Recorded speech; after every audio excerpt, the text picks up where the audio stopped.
احنا اوكلنا الامر من فتره لنقابه المحامين الاحرار بالقنيطره، وانشات هيئه ناخبه حقيقيه متوافق عليها من جميع الفعاليات الموجوده واغلب الفعاليات الموجوده في المحافظه، واتمنى ان نستمر بهذا الطريق، هو طريق الحق ان شاء الله رب العالمين، متوافق عليه من الاغلبيه.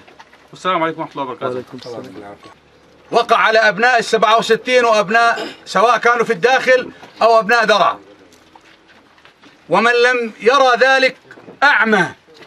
هناك ظلم، هناك تجاوزات، هناك شرخ بالمحافظة، وما هذا الاجتماع وهذه الدعوة إلا نعلم الجميع أن هناك ظلم، فيجب عليكم أن تمنعوا الظالم من ظلمه وأن يتمادى في ظلمه. ليس الخطأ في أن نخطئ، كلنا أخطأنا. أنا كنت نائب محافظ القنيطرة من 7 شهور، أنا ما بعرف شيء بالمحافظة بسبب التجاوزات اللي صارت.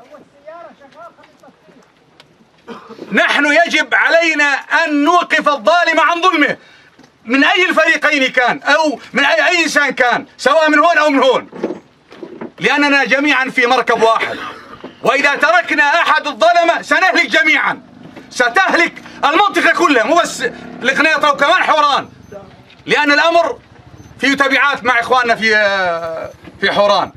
بسم الله الرحمن الرحيم، والصلاة والسلام على سيدنا محمد خاتم المرسلين والأنبياء.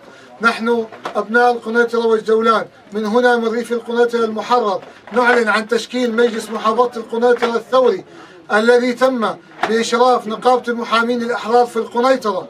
المجلس الذي يضم جميع أبناء القنيطرة والجولان ويضم جميع الكفاءات العلمية والخبرات دون تهميش أو استثناء لأي شخص. هذا المجلس الذي كان بإشراف نقابة المحامين الأحرار والذي كان بطلب من جميع الهيئات والفعاليات والهيئات الثورية والجهات العشائرية وجميع الأشخاص في محافظة القنيطرة، طلبوا من نقابة المحامين تشكيل مجلس محافظة يمثل جميع أبناء القنيطرة. وعلى هذا نحن من هنا نعلن عن تشكيل مجلس محافظة القنيطرة الحرة، والنصر لثورتنا.